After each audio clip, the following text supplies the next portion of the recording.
Insider, the ongoing video series that keeps you up to date on everything Independence Pro Wrestling. I am the voice of IPW, J-Rod. IPW returned to Ann Arbor, Michigan for Hale. The show began with the former tag team champions, the Youpers. Revnar Gunlock told the audience that the Youpers had a rematch clause in their contract and didn't want to sit on it. Less than 24 hours after losing their titles, they wanted them back. Right here, right now. The new champions, the Midwest Misfits, accepted the challenge. Neither team was 100% after their dogfight from the night before, but they each still fought their hearts out. The Misfits would solidify their status as champions with another big win. With all the damage they took in two hard-fought matches in less than 24 hours, it's no surprise that Jay Lee sustained an injury. He will receive a temporary medical suspension. Where do the Youpers go from here? And who's next for the Midwest Misfits? They are expected to be at Tough Luck, along with their militia mate, Brutus Dillon. Backstage, Chad Alpha was fucking furious when he saw the match board and that he still wasn't getting his rematch with Jamal King. Jimmy Sholwood took a peek at the board as well, and his face turned white when he saw Max Morrison and Mondo Rio were scheduled against each other. Hype immediately started searching for someone in management in hopes to get the match canceled so he could buy some more time to try to get these guys to squash their beef. Carter Kaufman looked to get her first win at IPW, but she would be taking on a surprise IPW debutante, lovely Miss Larkin. Larkin's arrival wasn't advertised as her contract was literally signed 2 hours before the match, but she is, without a doubt, the hottest new signee to the IPW women's division. Larkin is a complete psychopath, and Kaufman seemed to have no answer for it, caught off guard with the wild and unorthodox offense. A huge headlock driver sealed the deal, and lovely Miss Larkin makes good on her IPW debut. I can't wait to see what's next for her. Black Excellence members Jackson Stone, LaDon Sanders, Chris Moore, Elijah Eros, and the infamous Jamal King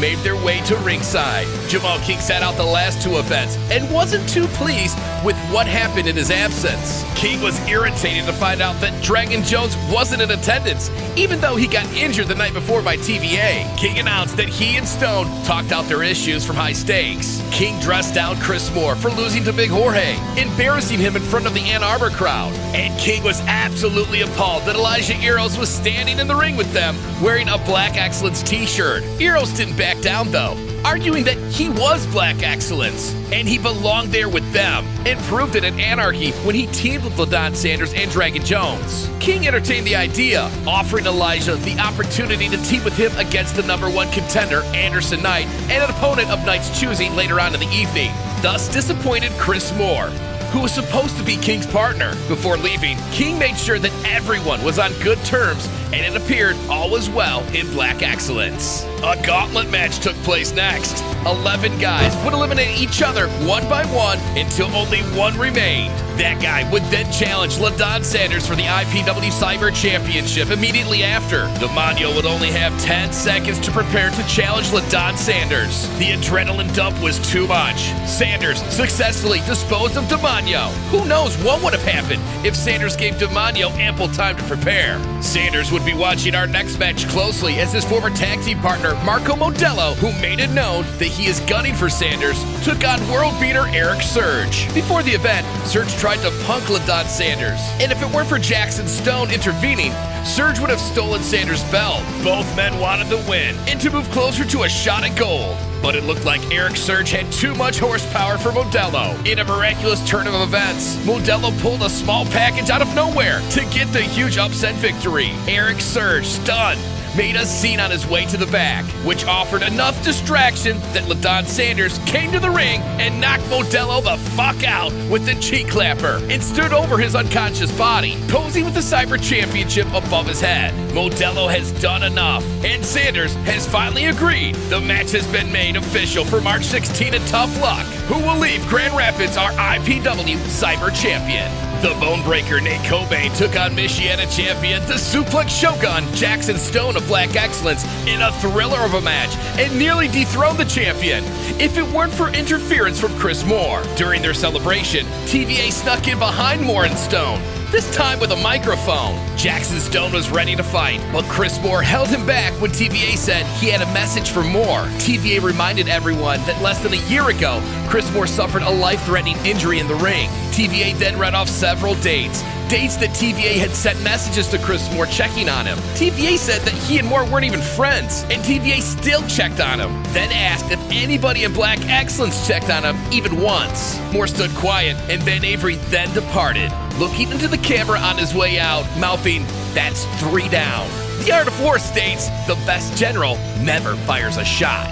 We would see the ramifications play out in the very next match. Jamal King and Elijah Eros came out for tag team action against the #1 contender, Anderson Knight, and a partner of his choosing. Knight came alone, saying he didn't want a partner and didn't need a partner. Just before the bell rang, Chris Moore's music hit the speakers. Moore got in the ring and confronted Black Excellence. None of them checked on Moore when he was laid up in the hospital. The only time King reached out to Moore is when King needed something. Chris Moore looked to Anderson Knight and said, quote, "You may not want a partner, you may not need a partner, but you've got one." Then took his Black Excellence shirt off and threw it right in Jamal King's face. TVA's plan worked like a charm, and Chris Moore joined Anderson Knight. This absolute powerhouse of a team cut through Elijah Eros and Jamal King like a hot knife through butter. Anderson Knight decapitated King with the Nightfall, and then snatched King up in the Nightcap submission, making a huge statement by becoming the first man in IPW history to submit Jamal King. What a win! And when Jamal King looks back at the replay to see that Elijah Eros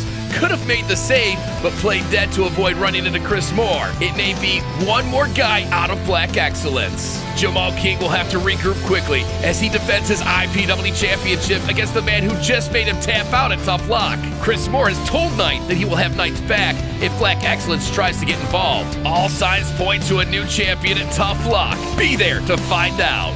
Despite his efforts, Jimmy Shalwin could not get management to cancel the match between Mondo Real and Max Morrison. Everyone knew that this thing would be much less of a match and more of a fight. And that's exactly what it was. The moment referee Mel tried to get between Max and Mondo, he got clobbered. Referee Dave immediately came to the ring to throw this thing out, but he couldn't get Max and Mondo to break it up. That's when Shalwin came to ringside and finally got the two to stop.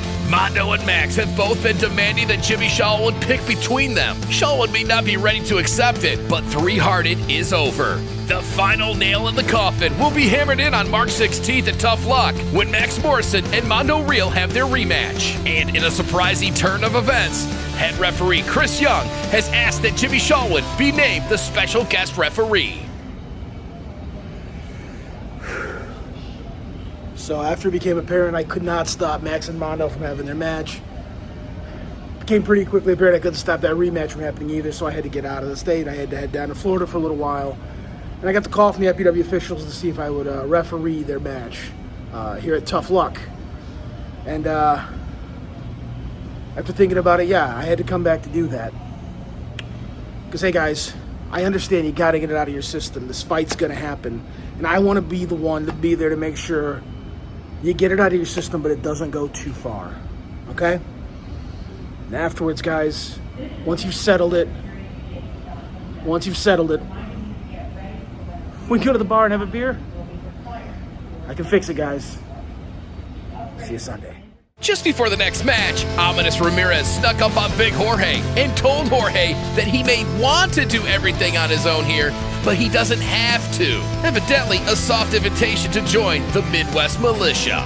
At Vengeance the night before Hale, Anthony Katina made his return to IPW and said he was going after Jamal King. Katina then asked Big Jorge to help him do it. Jorge refused, which led to Katina jumping Jorge during the event's intermission. Anthony Katina and Big Jorge would settle the score in one-on-one action. Katina looking for a big bump with a win over the former #1 contender. Jorge looking for some payback. This was the fastest paced match of the night, back and forth, non-stop, until Big Jorge caught Katina with the Barrio Bomb and stopped the Katina hype train. While Jorge was celebrating what was one of his biggest career wins, a bitter Katina bum rushed Jorge and stopped him out. After the event, Ominous Ramirez snuck up on Jorge again, telling Jorge he should have listened. It's not too late to find some friends. In our main event, a match 5 months in the making, longtime Women's Championship #1 contender Storm Garçon would finally get her chance to cash in as she took on the dominant champion Stella Buho.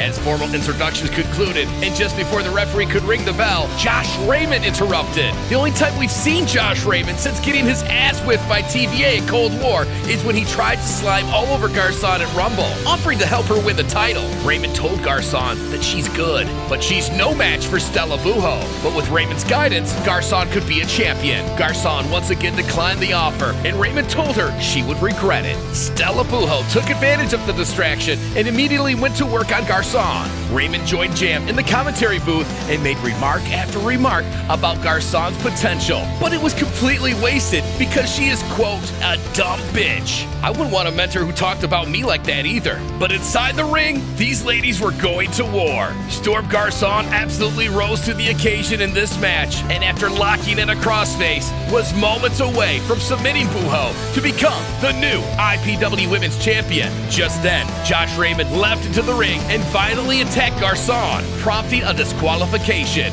This was one of the most violent assaults we've ever seen. Raymond beat Garçon mercilessly to the point that Garçon needed to be carried from ringside. While Garçon was victorious, Stella Buho remains the IPW Women's Champion. That concludes this edition of The Insider. Join us on Sunday, March 16th at Bowling Warehouse in Grand Rapids, Michigan, as IPW presents our annual St. Patrick's Day celebration, Tough Luck.